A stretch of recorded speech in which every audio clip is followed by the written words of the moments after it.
Hari ini saudara, Roh Kudus itu memberi saya sebuah pewahyuan yang sangat unik. Begini, minggu yang lalu, gak tahu bagaimana, setiap kali saya mengajar via Zoom, Facebook, Instagram, saya gak tahu. Ternyata ada cukup banyak cucu-cucu saya dari kota-kota berbeda itu ikut gabung. Itu masih kecil-kecil. Kalau saya bilang cucu-cucu saya gabung itu yang di bawah 10 tahun. Dan itu luar biasa. Saya juga kaget. Nah, terus kemarin ada cerita di Jakarta. Ada seorang saudara kita yang sering gabung juga. Nah, dia sudah oma.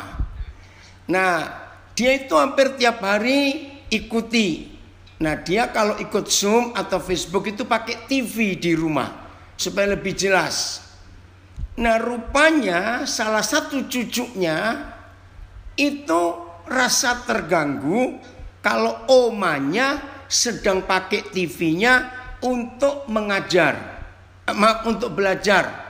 Ya, via Zoom atau Instagram yang kita sering ikuti ini. Nah, terus suatu hari, ya, saya pas nggak ngajar. Nah, terus oma ini lagi santai di depan TV.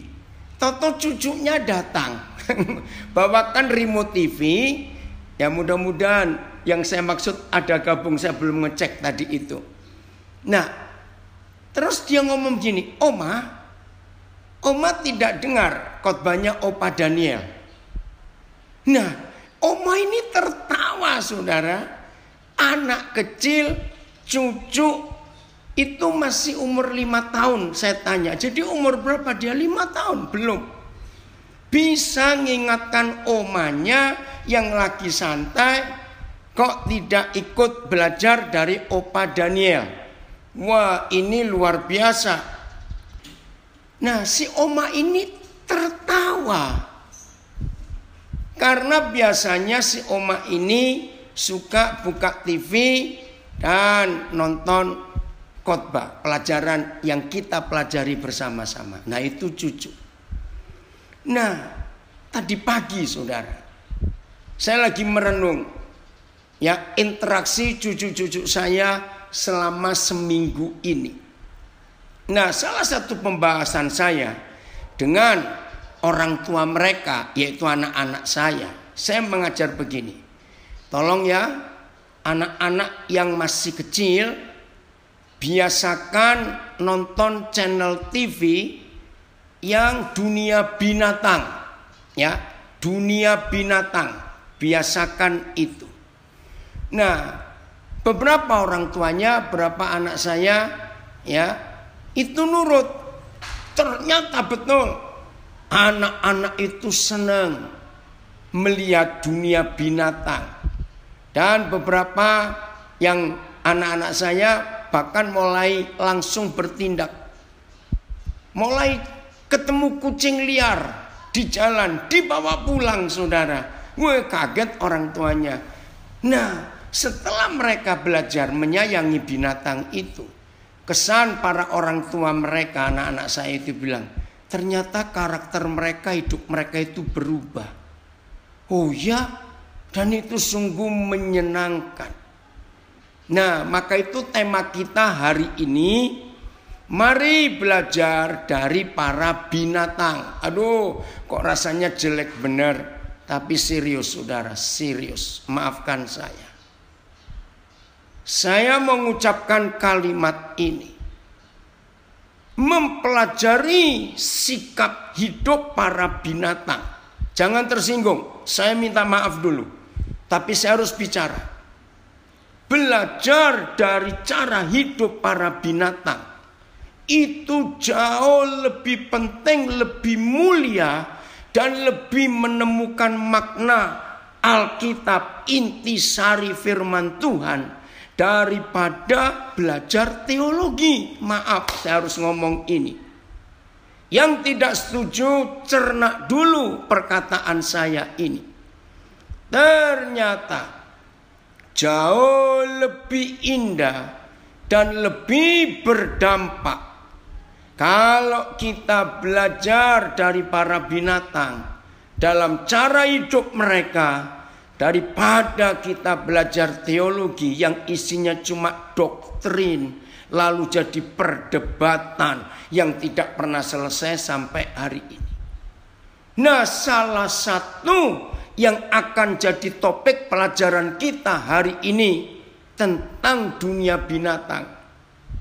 Saya akan tunjukkan fakta ini, dan biarlah kita semuanya bertobat yang masih pelit dan egois dalam hidup ini.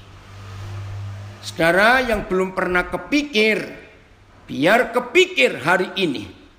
Apa itu? Ternyata dunia binatang, tiap pagi mereka bangun kalau binatang siang, tiap kali mereka bangun kalau itu binatang malam. Yang ada di pikiran mereka cuma dua. Ya, tolong dicatat. Yang ada di pikiran mereka itu cuma dua ternyata. Binatang tidak pernah punya pikiran ketiga atau keempat. Cuma ada dua. Begitu mereka mulai menghadapi hari yang baru, menghadapi aktivitas hidup mereka, maka itu ada binatang malam dan ada binatang siang. Saudara tolong catat, binatang itu hanya punya dua pikiran setiap kali mereka menghadapi hari baru. Satu, hari ini makan apa? Cari makan. Renungkan. Nah, yang mengagetkan, ini waktu saya diskusi dengan beberapa cucu-cucu saya. Maka itu betul kata Tuhan Yesus, belajarlah kepada anak-anak. Saudara, saya menangis. Pikiran binatang yang kedua, setelah mereka mikir makan apa, cari makan, maka pikiran mereka yang kedua, hari ini aku akan dimakan siapa? Renungkan. Selama saya belajar tentang hidup binatang, saya menemukan fakta ini. Binatang-binatang itu setiap hari baru yang mereka hadapi, mereka hanya punya dua persiapan pikiran. Hari ini aku makan apa? Dan setelah mereka dapat makanan, maka mereka akan berpikir, aku dimakan siapa? Setuju enggak kalau saya katakan kalimat ini? Nah, cucu-cucu opa yang hari ini ikut belajar, karena saya tahu tadi pagi ada berapa mereka yang kontak, opa hari ini opa mau ngajar. Saya bilang iya. Jadi cucu-cucu saya senang sekali ketika dengar saya mau mengajar hari ini. Ya, ini salah satu cucu saya komen, ya, senang belajar tentang animals, galaxy planets, ya, tumbuh-tumbuhan di YouTube. Ya, Isan, opa senang kamu ikut mendengar ya, opa mengajar.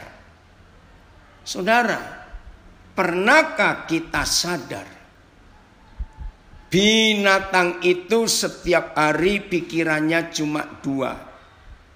Aku makan apa dan aku dimakan siapa. Maka itu tidak salah kalau cukup banyak bagian-bagian di Alkitab, khususnya kitab Ayub. Ya, tidak salah kalau kita membaca Alkitab. Ada cukup banyak pasal di Alkitab yang Tuhan berfirman untuk kita melihat binatang ini, binatang itu. Khususnya kitab Ayub paling banyak mempelajari tentang dunia binatang itu. Dan ini luar biasa. Saudara, siapa pernah melihat itu viral? Aduh, waktu saya melihat video itu saya terharu. Jadi ada seekor induk rusa sedang cari makan bersama anaknya yang masih kecil. Tiba-tiba singa datang. Dia sadar, anakku nggak bisa lari cepat. Saudara, dalam video itu dijelaskan, maka induk rusa ini mendekati singa itu supaya anaknya lari. Waduh, itu kisah yang mengharukan. Nah, yang dibahas di video itu, bagaimana ketika singa itu sudah menerkam leher si induk rusa. Sudah jelas itu. Mudah-mudahan masih ada yang bisa menemukan video itu. Begitu rusa itu diterkam lehernya oleh si singa, matanya itu melihat ke arah anaknya. Dan di dalam wajah rusa ini gak ada wajah tegang, rileks waktu dia sadar. Sebentar lagi dia mati. Nah, ditulis dalam keterangan yang buat video, maksud induk rusa ini dengan tenang dia diterkam singa dan matanya menuju ke anaknya. Itu keterangan yang buat video. Saya menangis. Induk ini berkata, nak, kamu lari, selamatkan dirimu, biar mama saja yang jadi korban. Aduh, saudara, waktu saya membaca komentar yang buat Facebook itu, yang buat video itu, luar biasa pengorbanan induk rusa ini. Ayat mana yang kita akan pakai untuk belajar firman ini? Ayat yang mana? Mari kita buka 1 Yohanes 3 ayat 16. 1 Yohanes 3 ayat 16. Kita belajar firman ini. 1 Yohanes 3 ayat 16. Jadi dunia binatang itu sangat indah kita pelajari. Hidup yang luar biasa dari antara mereka. Demikianlah kita ketahui kasih Kristus. Sudah kenal. Saudara dan saya sudah mengenal kasih Kristus. Yaitu bahwa ia telah menyerahkan nyawanya untuk kita. Jadi itu kesimpulannya. Kita pun wajib menyerahkan nyawa kita, hidup kita untuk saudara-saudara kita.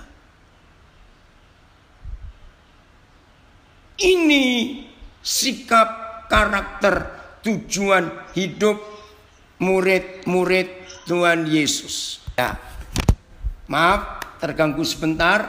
Ya, aduh, mati lagi nih Facebooknya. Ya, kita masih di 1 Yohanes 3 ayat 16. Saudara ternyata memahami 1 Yohanes 3 ayat 16. Jadi kita pun wajib. Itu loh, kata wajib ini luar biasa. Jadi kita pun wajib.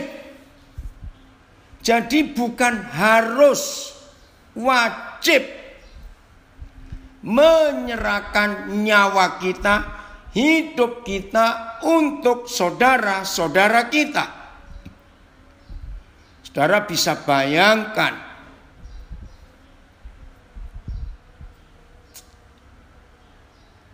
nggak bisa Facebooknya, maaf. Jadi dunia binatang itu cuma ada dua pikirannya. Aku makan apa dan aku dimakan siapa. Nah, untuk mempelajari sistem pikiran mereka, kita harus melihat 1 Yohanes 3 ayat 16. Saya ulangi, harus melihat 1 Yohanes 3 ayat 16. Saya baca lagi. Demikianlah kita ketahui kasih Kristus, yaitu bahwa ia telah menyerahkan nyawanya untuk kita. Jadi kita pun wajib menyerahkan nyawa kita untuk saudara-saudara kita. Wajib. Nah, saya bersyukur kepada Tuhan setelah belajar dari cucu-cucu saya, untuk mereka kagum dengan dunia binatang itu. Maka kita harus menjadi pelakunya. Nah, bedanya kita dengan binatang, kalau binatang itu dimakan oleh yang lain supaya yang lain hidup, maka binatang itu langsung mati. Tapi kalau saudara dan saya bisa berkali-kali menyerahkan nyawa kita untuk saudara-saudara kita yang lain. Jadi kita nggak sekali menyerahkan nyawa terus mati. Tidak. Wih, ini luar biasa. Nah, di mana ayatnya untuk kita melihat ini? Saudara tolong cari nanti di kitab Wahyu. Ya, tolong saya, kalau ada yang bisa menemukan, saya lupa ini. Disebut begini. Dan yang duduk di atas takhta itu adalah anak domba yang telah disembelih, yang telah dikorbankan. Namun dia hidup. Wah, itu firman yang luar biasa. Sudah dikorbankan, tapi masih hidup. Itu tulisan di Pewahyuan, kitab Wahyu. Maka itu saudara dan saya setiap hari kita bisa jadi korban, dimakan oleh yang lain. Wahyu 5 ayat 6. Terima kasih itu Pak Filipus. Wahyu 5 ayat 6. Ya, nanti kita melihat ini. Nah, saudara, betapa indahnya prinsip ini. Maka aku melihat di tengah-tengah takhta dan keempat makhluk itu, dan di tengah-tengah tua-tua itu berdiri. Nah ini, terima kasih Pak Filipus. Wahyu 5 ayat 6. Berdiri seekor anak domba seperti telah disembelih, bertanduk 7, bermata 7. Itulah ketujuh roh Tuhan yang diutus ke seluruh bumi. Nah, ini kan luar biasa. Anak domba yang ada di takhta itu seperti telah disembelih. Mengapa pakai kata seperti telah disembelih? Karena nggak mati. Ayat 9. Ayat 9. Tetap Wahyu 5. Ya. Oh, ini luar biasa, saudara. Maka itu saudara dan saya tiap harinya, dan mereka menyanyikan suatu nyanyian baru, katanya, engkau layak menerima gulungan kitab itu dan membuka meterai-meterainya, karena engkau telah disembelih, dan dengan darahmu engkau telah membeli mereka bagi Tuhan dari tiap-tiap suku dan bahasa dan kaum dan bangsa. Sudah disembelih, tapi masih hidup. Itulah korban yang hidup dan yang kudus dan yang berkenan kepada Tuhan. Dalam kitab Ibrani ada ayat yang berkata, seperti anak domba yang setiap hari jadi korban. Wih, itu lebih luar biasa lagi. Setiap hari jadi korban. Maka itu saudara, mulai hari ini, ya, konsep hidup binatang ini harus ada di hidup kita. Maafkan saya kepada saudara-saudara yang saya kasih, yang ada di 8 LP yang hari ini gabung. Saya harus ngomong kepada semua kita. Kalau saudara dan saya hidup dengan konsep 1 Yohanes 3 ayat 16. Percaya tidak bahwa di dunia ini tidak akan ada lagi pelaku-pelaku kejahatan. Saya ulangi pernyataan ini. Kalau prinsip yang kita pelajari ini hari ini, hidup belajar dari dunia binatang, yang pikirannya cuma 2 hari ini aku makan apa, setelah itu aku dimakan siapa. Berarti bukan mencari korban, tetapi kita menjadi korban. Nah, jangan kita berpikir yang salah. Ya, kalau gitu aku mau yang cari korban saja. Awas, itu pikiran yang salah. Pokoknya saudara dan saya harus selalu siap menjadi korban.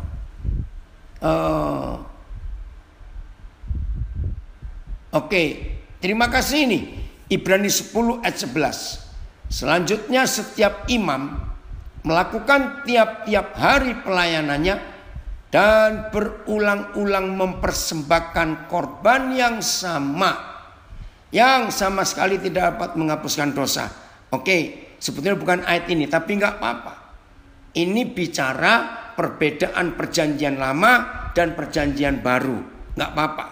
Jadi saudara dan saya harus siap menjadi domba yang disembelih tiap hari. Satu hari ini dikorbankan, ada orang diselamatkan, kita tetap hidup. Nah, terus menjadi korban itu apa? Menyerahkan nyawa itu apa? Ternyata ini ayatnya 1 Yohanes 3 ayat 17. Jadi firman Tuhan ini luar biasa saudara. 1 Yohanes 3 ayat 17. 1 Yohanes 3 ayat 17. Dan ini sungguh luar biasa. Bersyukur kepada Tuhan untuk anugerahnya ini. Oke. Barang siapa mempunyai harta duniawi. Ingat ayat 16 kita sudah baca. Jadi kita pun wajib menyerahkan nyawa kita untuk seseorang yang lain. Wajib. Lalu ayat 17 menjelaskan. Menyerahkan nyawa itu apa? Barang siapa mempunyai harta duniawi dan melihat saudaranya menderita kekurangan, tetapi menutup pintu hatinya terhadap saudaranya itu, bagaimanakah kasih Tuhan dapat tetap di dalam dirinya? Saudara, ternyata menyerahkan nyawa itu menyerahkan harta. Jadi bukan kita mati dibunuh untuk orang lain hidup, tetapi menyerahkan nyawa kita itu menyerahkan harta. Oh, saya mengerti. Saya beri 2 jawaban. Kenapa saya berani berkata menyerahkan nyawa itu menyerahkan harta? Hubungan 1 Yohanes 3 ayat 16 dan 17. Ini 2 penjelasannya. 1. Hanya Tuhan Yesus yang pernah berkata, sebab di mana ada hartamu, di situ ada nyawamu. Hati itu nyawa. Saya ulangi. Tuhan Yesus berkata, sebab di mana ada hartamu, disitulah nyawamu. Yang kedua, ternyata para penodong, para perampok dulu ya, kalau dulu mereka menodong, walaupun sekarang nggak diucap, hampir nggak kedengaran lagi kalimat itu, tapi semua kita tahu artinya. Para penodong, para perampok dulu selalu mengancam korbannya dengan pertanyaan, harta atau nyawa? Harta atau nyawa? Ngerti enggak saudara? Jadi ternyata Mengorbankan nyawa itu mengorbankan harta. Weh, luar biasa. Maka itu, siapa yang tiap pagi bangun pusing 7 keliling? Siapa yang tiap pagi bangun stres? Masa pandemik ini cari uang susah. Orang di PHK banyak sekali. Selama pandemik ini, aduh, banyak orang hidupnya menderita, betul. Tapi ingat, semenderita-menderitanya kita, percayalah, burung di udara Bapa pelihara. Apalagi kita anak-anaknya yang lebih dari burung nilai hidup kita. Maka Tuhan memelihara kita. Maka itu pikiran kita kalau bangun pagi, belajarlah seperti binatang ini. Sesusah-susahnya hidup, percayalah kita masih bisa makan. Nah, setelah kita dapat makan, maka pikir, hari ini aku berbagi kepada siapa supaya mereka hidup. Cucu-cucunya Opa yang ikut belajar, ingat ya, tiap hari punya berapa kamu? Dapat uang jajan atau punya bekal makanan, apa saja. Mikir, setelah kalian cukup, ayo pikir berbagi kepada yang lain. Ya, ini konsep hidup yang penting sekali. Saudara, kalau kita hidup dengan konsep binatang ini, nggak ada orang susah, nggak ada orang miskin di dunia ini. Maka itu lagi sekali. Mengapa ada penjara? Maaf, karena kita tidak mau menjadi korban, tapi kita mencari korban. Maaf, saya berkata ini. Maka itu terjadi masalah dalam hidup ini. Jadi saya ulangi lagi, tolong semua kita, kalau kita tidak mau dikorbankan, wajib menyerahkan nyawa untuk saudara-saudara kita yang lain, berarti kita sedang mencari korban. Karena kita tidak mau menjadi korban. Luar biasa firman Tuhan ini. Maka itu maaf, kalau ada di antara kita, ingat loh, setan tahu pikiran kita. Setan tahu. Kalau ada di antara kita, maaf, pagi-pagi bangun, langsung kepikir, aku cari korban hari ini. Siapa yang bisa aku tipu? Siapa yang bisa aku manipulasi? Siapa yang bisa aku begini? Maaf saudara, buang pikiran itu hari ini. Mari, jauh lebih indah dan lebih mulia kalau kita berpikiran siap jadi korban hari ini, supaya ada orang yang diselamatkan. Siap jadi korban, siap jadi berkat hari ini, daripada bangun pagi-pagi langsung stres, mikirin dosa masa lalu, mikirin kekecewaan, mikirin sakit hati. Ngapain? Hidup ini harus terus berjalan. Jadi kita tidak bisa hanya mikir diri sendiri. Maka itu saya akan ulang-ulang konsep ini. Maafkan saya. Kalau semua kita selalu mikir, aku siap jadi korban, aku siap dimakan oleh yang lain hari ini, supaya mereka hidup dan selamat, maka hidup ini luar biasa. Ada komen di Instagram saya, Papa di surga menciptakan sebuah sistem di antara dunia binatang dan dunia tumbuh-tumbuhan. Ya, ditulis oleh saudara kita, saya nggak tahu siapa ini.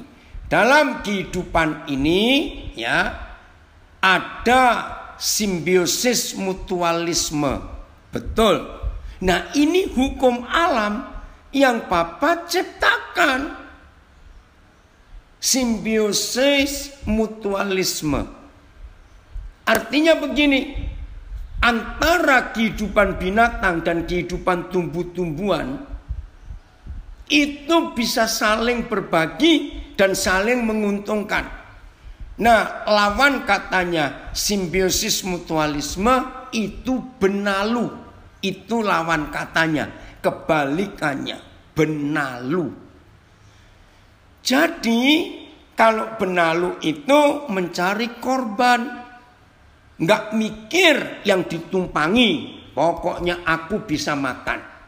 Tapi kalau simbiosis mutualisme itu hukum kasih, itu hukum 1 Yohanes 3 ayat 16. Nah, dalam kehidupan sehari-hari kita lihat, ya ini paling gampang. Cucu-cucunya apa? Lihat ya. Di sawah ada kerbau banyak.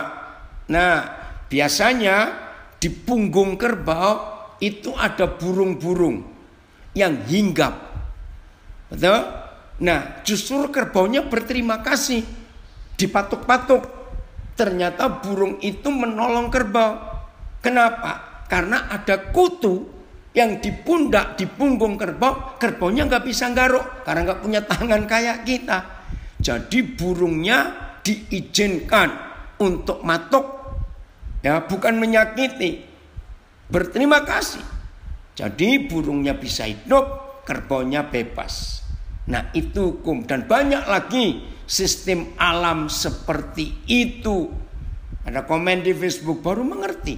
1 Yohanes 3, 16, 17. Tuhan sudah berkati kita, maka kita juga harus berbagi dengan orang lain. Puji Tuhan. Ayo saudara, konsep ini percayalah, kalau itu ada di hidup kita, hidup ini luar biasa. Saya memberi kesaksiannya. Saya memberi kesaksian. Sejak awal saya jadi hamba Tuhan, awal tahun 70-an yang lalu, ya, saya ulangi, sejak awal pertama saya jadi hamba Tuhan, itu awal tahun 70-an. Ada doa yang tiap pagi saya tidak pernah stop. Selalu itu yang saya katakan kepada Papa di surga. Begini doa saya sejak awal 70-an sampai hari ini. Jadi sudah hampir 50 tahun. Kalimat ini gak akan lepas dari hidup saya. Papa, terima kasih saya bisa bangun hari ini. Bimbing saya untuk bertemu orang yang saya bisa beri makan hari ini. Saudara, itu yang saya lakukan.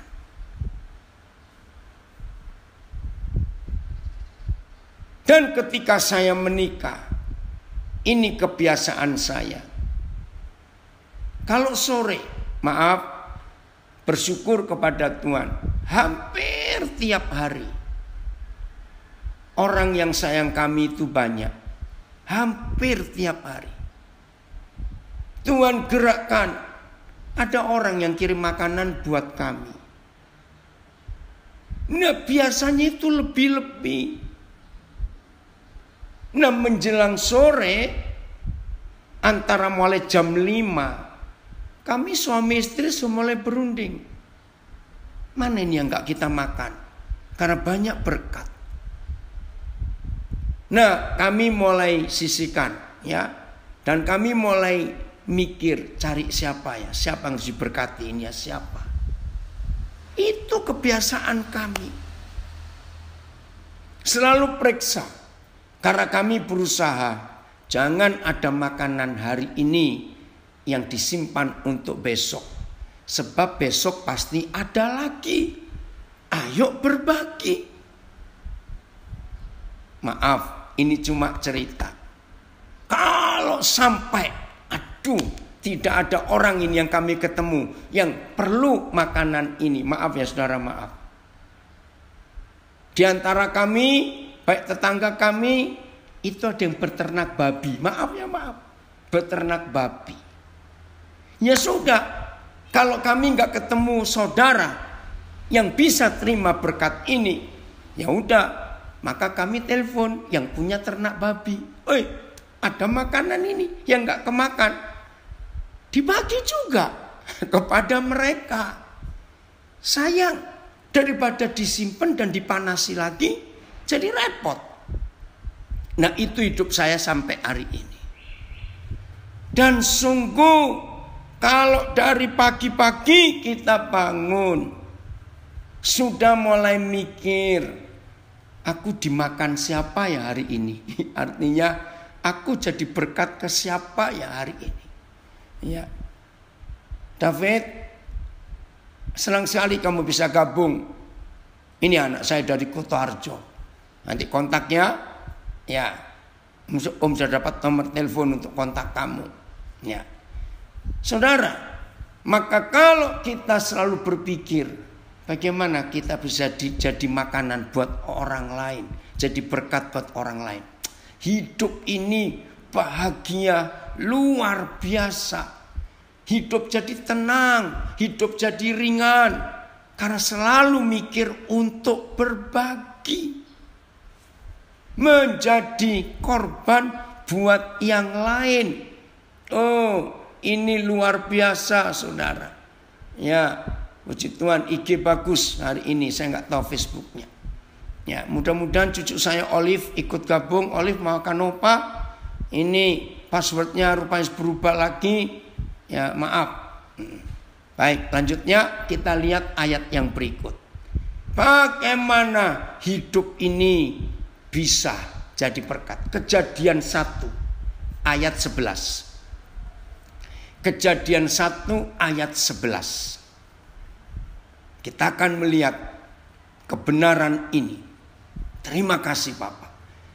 Kejadian 1 ayat 11 ini manusia masih jauh, ya, masih jauh diciptakan, belum. Ini masih bumi saja, tapi Papa sudah punya konsep berbagi. Berfirmanlah Tuhan, hendaklah tanah menumbuhkan tunas-tunas muda, tumbuh-tumbuhan yang berbiji. Segala jenis pohon buah-buahan yang menghasilkan buah yang berbiji, supaya ada tumbuh-tumbuhan di bumi, dan jadilah demikian. Tuhan berfirman, biarlah bumi menumbuhkan rerumputan, tumbuhan berbiji. Oke, sama. Ayat 12-an. Ya, ayat 12. Masih Kejadian 1. Mengapa? Saudara perhatikan satu kata yang diulang-ulang adalah kata biji. Betul ya? Kata biji. Ayat 12. Tanah itu menumbuhkan tunas-tunas muda. Segala jenis tumbuh-tumbuhan yang berbiji. Dan segala jenis pohon buah-buahan yang menghasilkan buah yang berbiji. Nah, ini pertama kali di dalam penciptaan yang mulai ayat 3, Kejadian 1 mulai ayat 3 itu mulai penciptaan. Dan sudah banyak yang Tuhan ciptakan. Tapi baru penciptaan biji-bijian, tumbuh-tumbuhan, tunas muda, buah-buahan yang berbiji, ada kalimat ini. Tuhan melihat bahwa semuanya itu baik. Saudara, ini luar biasa. Baru kali ini penciptaan tentang tumbuh-tumbuhan, buah-buahan, pohon-pohonan yang berbiji.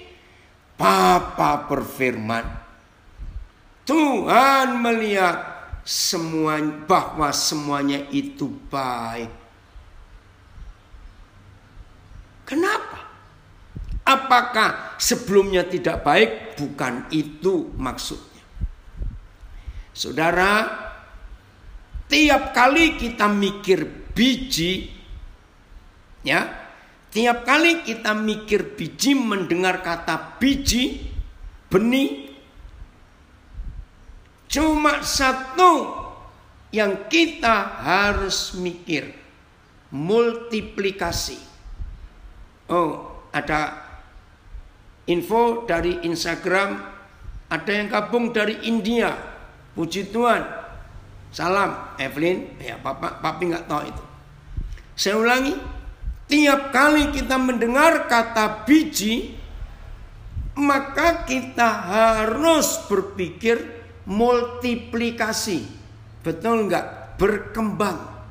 Terus begitu. Nah, hebatnya Tuhan,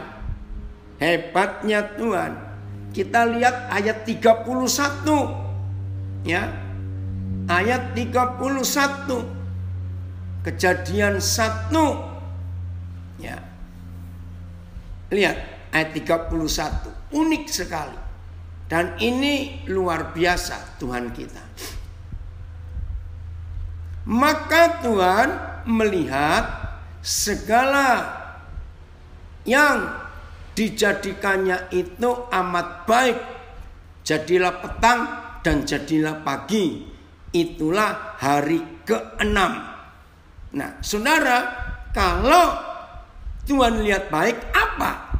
Ayat 30-nya sekarang. Ya, ayat 30-nya. Kita lihat ayat 30-nya.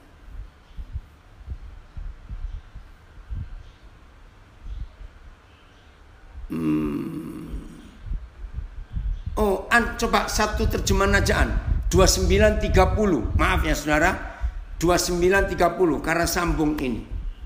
Ini ada perintah yang luar biasa, firman yang sangat hebat sekali. Ya, Kejadian 1 2930. Berfirmanlah Tuhan, lihatlah, aku memberikan kepadamu, kepada manusia, segala tumbuh-tumbuhan yang berbiji di seluruh bumi dan segala pohon-pohonan yang buahnya berbiji. Itulah akan menjadi makananmu. Saudara lihat. Jadi kepada manusia Tuhan memberi perintah, makanan kita buah-buahan yang berbiji. Itulah jadi makananmu. Ayat 30. Tetapi kepada segala binatang di bumi dan segala burung di udara dan segala yang merayap di bumi yang bernyawa, Yahweh Tuhan memberikan segala tumbuh-tumbuhan hijau menjadi makanannya. Dan jadilah demikian. Jangan ditutup dulu, karena nanti kita akan kembali ke ayat 31. Saudara belajar apa dari firman ini? Kepada manusia diberikan makanan buah-buahan yang berbiji. Kepada binatang diperintahkan makanannya adalah tumbuh-tumbuhan dan yang daun-daunan untuk makanan mereka. Jawabannya gampang. Anak-anak, cucu-cucunya Opa belajar. Secara logika begini, binatang nggak mungkin ya, logika ya, bisa menanam. Walaupun ada burung-burung, kalau makan buah bijinya kececer jatuh di mana bisa tumbuh, memang itu ada. Tapi bukan itu yang dimaksud. Kalau kita diberi makan buah-buahan yang berbiji, maksudnya ada dua. Satu, untuk kesehatan. Dua, supaya kita bisa menanam kembali. Ada multiplikasi. Maka itu ayat 31. Maka Tuhan melihat segala yang dijadikannya itu sungguh amat baik. Amat baik. Inilah peraturan yang kekal, saudara. Luar biasa. Maka itu kalau kita menyerahkan nyawa, itu enggak mati. Tapi ada kehidupan lain yang keluar dari kita untuk menghidupkan yang lain. Lihat dunia binatang. Kalau para binatang itu siap dimakan oleh yang lain, maafkan saya, kan kita juga sering ikut makan mereka, bukan? Maaf.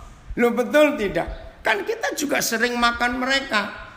Makan ikan, makan ayam, ya, makan daging sapi dan sejenisnya. Kita ikut makan juga. Nah, lihat. Ketika para binatang itu siap dimakan yang lain, maka hidup itu multiplikasi. Yang habis makan dia akan jadi hidup. Dan yang habis makan yang dimakan ini, maka yang makan akan berkembang biak lagi. Dan terus begitu. Yang sudah makan nanti pun akan dimakan yang lain lagi. Itulah sistem alam yang Tuhan bangun, siklus. Tahu kata siklus ya? Perputaran kehidupan di alam ini luar biasa. Maka itu orang pelit nggak disukai Tuhan, karena orang pelit tidak mau berbagi. Ini berbahaya. Kalau pelit semuanya untuk aku dan untuk aku. Kita nggak pernah berbagi. Oh saudara, kalau hidup seperti prinsip binatang, hidup ini bahagia sekali. Maaf saya cerita. Hampir 50 tahun ini tahun ke-49. Tepatnya nanti bulan Agustus. Saya mensyukuri Tuhan percayakan saya pelayanan. Terima kasih untuk itu. Dan selama hampir 49 tahun ini saudara, oh Tuhan itu luar biasa. Tiap pagi saya bangun, saya sudah mikir berbagi dengan siapa hari ini. Dan hidup seperti itu menyenangkan sekali. Terima kasih Bapak. Jelas ya, untuk ini maka itu ayo kita belajar dari dunia binatang. Oh, ada banyak lagi yang kita bisa pelajari. Terlalu banyak tentang hidup binatang itu. Lihat ikan salmon. Mereka itu hidup berkembang biak cuma sekali. Jadi begitu waktunya mereka bertelur, mereka kembali ke tempat mereka ditetaskan alam. Begitu telurnya keluar semua, wah nggak tahu berapa puluh ribu telur. Menit-menit berikut, salmon yang baru bertelur ini langsung mati, saudara. Nah ini rahasia yang luar biasa, langsung mati, berkorban. Nah dari para ahli mereka menemukan kenapa langsung mati, karena energinya habis. Setelah berenang sekian jauh, nggak tahu berapa kilometer, mungkin ratus ribu kita nggak tahu. Itu sudah ngos-ngosan melawan arus sampai ke hulu sungai. Di situ mereka bertelur, sudah ngos-ngosan. Waktu mengeluarkan telur juga mereka pakai energi habis-habisan. Begitu telurnya keluar semua, langsung putus nyawa. Hebat pengorbanannya. Dan banyak lagi yang kita bisa pelajari dari dunia binatang. Lihat, ada jenis-jenis burung tertentu, nggak banyak, nggak sampai 10 jenis burung di dunia yang Tuhan ciptakan. Mereka itu monogami, nggak pernah ganti-ganti pasangan. Keren sekali. Salah satunya burung merpati. Nah itulah berapa bukti kita bisa belajar. Maka itu papa mama, berbahagialah kita kalau kita membiarkan anak-anak kita suka film-film, acara TV tentang dunia binatang. Mereka kan punya konsep yang luar biasa dalam hidup mereka. Indah ya, dan serius. Kalau kita mau berbagi, hidup ini bahagia sekali. ayat terakhir. Filipi 1. Filipi 1. Ini ayat terakhir. Saudara dari LP sambil menunggu hari pembebasan saudara, pikirkan, nanti kalau aku keluar, aku bebas, aku harus ngapain? Jadi berkat yang bagaimana? Puji Tuhan. Jadi mumpung saudara masih punya banyak waktu untuk belajar di dalam, siapkan diri ya, supaya saudara waktunya bebas, saudara sudah siap diberkati dan menjadi berkat. Filipi 1 ayat 20 mulai. Filipi 1 ayat 20. Oke. Sebab yang sangat kurindukan, sangat loh saudara, nggak sekedar. Sebab yang sangat kurindukan dan kuharapkan ialah bahwa aku dalam segala hal tidak akan beroleh malu. Wah, luar biasa. Melainkan seperti sedia kala, demikian pun sekarang. Apa yang sangat diharapkan, yang sangat dirindukan oleh Rasul Paulus, Kristus dengan nyata dimuliakan di dalam tubuhku, baik oleh hidupku maupun oleh matiku. Oh, burung rangkong juga ya, itu monogami. Nah, itu burung endemik yang di Kalimantan, rangkong ya.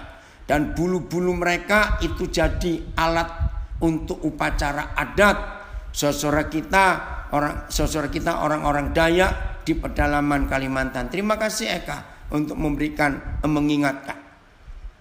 Nah, jadi hidup ini baik waktu hidup maupun waktu mati kita jadi berkat.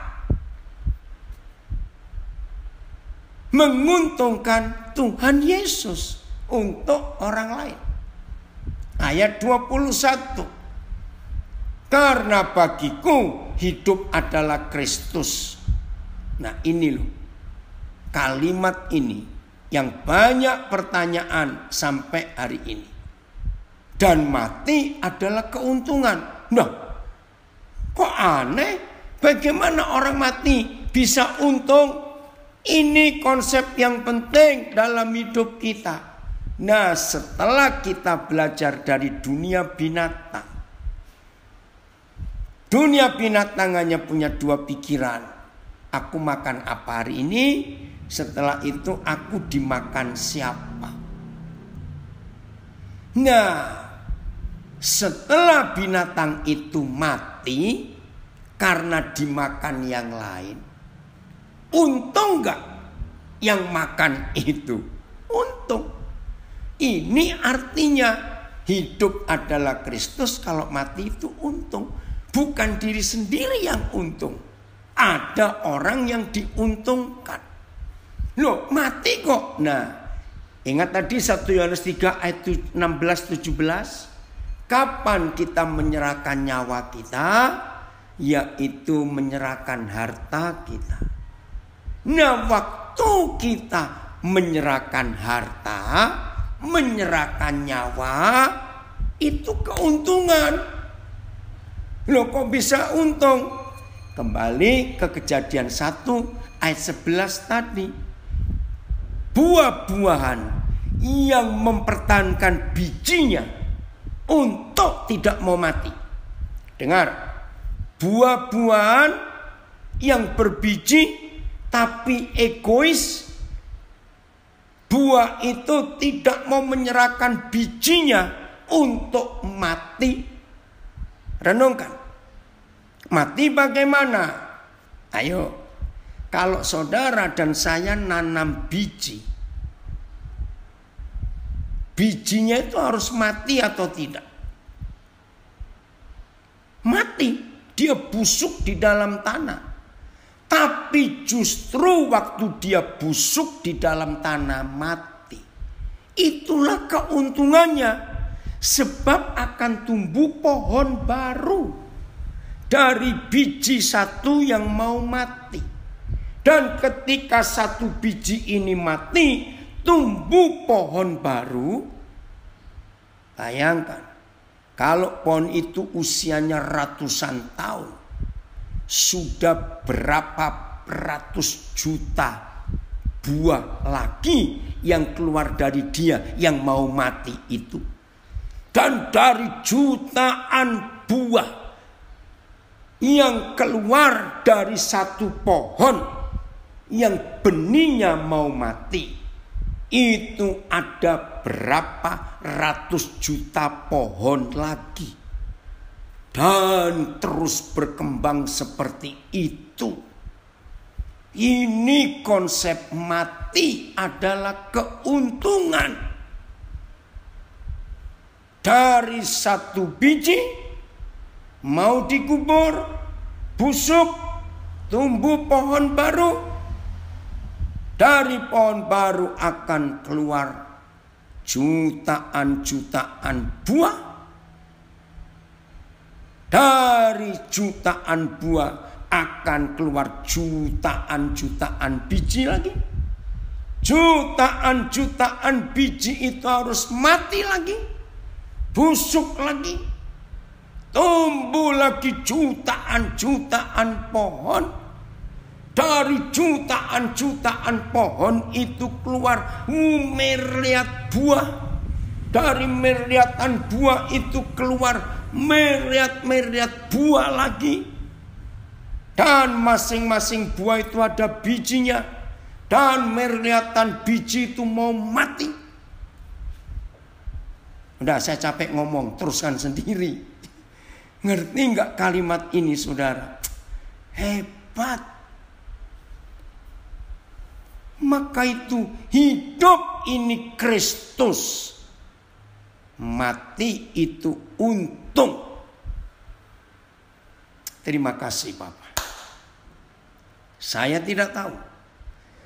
Hampir 49 tahun saya menjadi hamba Tuhan ini. Saya tidak tahu. Sudah berapa banyak hidup yang dihidupkan karena mau berkorban untuk yang lain. Ini multiplikasi, pelipat gandaan. Dan itulah prinsip hidup Tuhan Yesus. Dan semua kita sebagai murid-murid Tuhan Yesus harus bisa hidup seperti ini. Dahsyat. Kalau hidup seperti ini, wih, saudara, dunia ini berubah. Oh, Hendra seperti pohon pisang ya Pak, berbuah mati dan tumbuh lagi. Betul, ini anak saya dari Pontianak. Betul, pohon pisang terus ditebang, setelah buah tumbuh lagi, terus begitu. Saudara bisa bayangkan, kalau murid-murid Tuhan Yesus berani hidup dengan konsep seperti ini. Saya ulangi, kalau murid-murid Tuhan Yesus berani hidup dengan konsep seperti ini, wih, dunia itu penuh dengan pohon buah-buahan yang berbiji. Bayangkan, nggak ada orang mati, nggak ada binatang kelaparan. Oh, Lowok Maru pamit dulu ya. Terima kasih, maafkan. Gara-gara gangguan sinyal, saudara harus cepat keluar. Tuhan Yesus memberkati. Saudara dari Lowok Maru, Malang, senang bisa bergabung dengan saudara. Jadilah yang baik, lakukan firman Tuhan. Oke, Filipi 1. Masih lanjut. Sekarang ayat 22. Ya, ayat terakhir. Filipi 1 ayat 22. Maka itu ayo terus kita multiplikasi. Terus begitu. Filipi 1 ayat 22. Oke, saya akan baca di Alkitab saya. Oh, ada ayat. Filipi 1 ayat 22 sekarang. Tetapi jika aku harus hidup di dunia ini, itu berarti bagiku bekerja memberi buah. Saya mau ganti dengan kalimat yang lebih mudah. Tetapi kalau aku harus hidup di dunia ini, itu harus hidup seperti pohon buah. Ini kebenaran surga yang kita harus miliki. Maka itu yang di LP juga kita yang bebas di luar. Bangun pagi jangan mikir susah, sedih, hidup kok susah, cari makan kok berat, semuanya dalam nama Yesus. Saudara dan saya hari ini tinggalkan pikiran-pikiran stres, tertekan, bingung, panik dan macam-macam. Buang, mikir. Hari ini Tuhan pasti berkati aku untuk bisa makan. Dan siapa yang bisa makan aku hari ini? Weh, hidup itu luar biasa. Nah, itulah buah. Saudara, saya belajar ini. Pertama kali saya dapat pewahyuan Filipi 1 ayat 22. Kira-kira tahun 70-an yang lalu. Saya kaget. Langsung keluar prinsip ini. Tolong catat. Yang belum pernah tahu. Saya sering mengajar dengan ayat 22 Filipi 1. Ternyata sampai kapanpun juga. Ya. Ternyata sampai kapanpun juga. Ya, IG yang daerah mana macet dalam nama Yesus. Sampai kapanpun juga. Ternyata tidak pernah ada pohon buah. Itu yang pernah tahu, pernah nyicipi rasa buahnya sendiri. Catat ini. Tidak ada pohon buah yang pernah tahu rasa buahnya sendiri. Karena tidak mungkin ada pohon durian makan durian. Tidak mungkin ada pohon tomat makan tomat. Dan seterusnya. Dan hebatnya, pohon-pohon itu tidak pernah kecewa. Walaupun dia berjuang untuk berbuah. Dan dia gak pernah tahu rasa buahnya. Dia gak pernah tersinggung. Dia tetap berbuah. Keren gak itu saudara? Nah, bayangkan kalau semua murid Tuhan Yesus bersikap seperti pohon buah ini. Tidak egois, tidak pelit, selalu berbuah. Dan buahnya dinikmati orang lain. Maka hidup ini luar biasa. Hebat sekali. Hidup ini luar biasa. Nggak ada orang kelaparan. Nggak ada orang mati kelaparan. Oh, Cirebon juga akan pamit. Tuhan Yesus memberkati. Lagi sekali saya pesan kepada semua kita. Jadilah korban setiap hari. Ya. Ya betul. Puji Tuhan. Buah durian, duriannya kita yang makan. Saudara, ingat prinsip ini. Jadilah korban. Jangan mencari korban. Maaf. Kalau hidup ini selalu jadi korban buat yang lain, kita nggak perlu cari korban. Kalau tidak ada korban di dunia ini, yang menjadi korban gara-gara keegoisan kita, dunia ini aman. Oh, hebat sekali saudara. Maka itu, jadilah pohon buah yang terus berbuah, tetap berbuah, walaupun dia nggak tahu rasa buahnya sendiri. Siap jadi berkat seperti itu? Jadi saudara, kalau hari ini kita siap jadi korban, dimakan oleh yang lain, hidup ini, bumi ini jadi seperti surga. Tuhan Yesus memberkati kita semua. Belajarlah dari binatang. Renungkan firman Tuhan dan kita lakukan. Maka kita